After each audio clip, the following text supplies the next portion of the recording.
With Night and Fog, it focuses more on what had happened, and a lot of times, sometimes there's no narration, and sometimes the narration just stops because you can just see what it was that was done at certain points, such as what was done with the bodies afterward.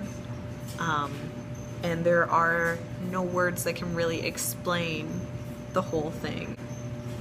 And that's sort of what the ineffable is. It isn't something that you can explain with words. It's something that you experience and you can internalize that and then go off of that and figure out this is what this is. And you feel the moods, you feel what is happening, and you know what it is almost instinctively without being told. In films like these, where it makes use of intersemiotic transposition, we're reminded that this is real, or this has happened.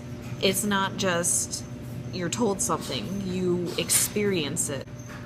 There are definitely certain points where you are told what happens, but then there's also scenes like in Black Rain where instead of exposition, you see what is happening because the characters are acting it out.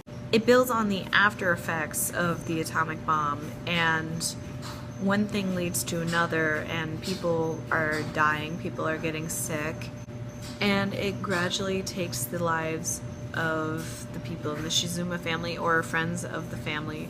And as the film goes on, you feel yourself getting depressed and worried for these people because you don't know what's going to happen, and you hope it's not going to happen, but it is, and there's not really anything you can do to stop it.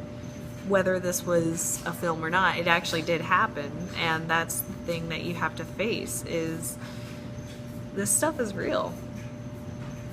And I think that's often lost in a lot of films, especially in documentaries. It's more so you're being told something rather than understanding and believing it.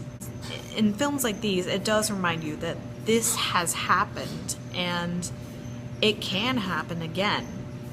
And that's what the ineffable is so important for, is displaying things that can't really be said, but definitely getting them through to the viewer. And the viewer understands these things by watching these films.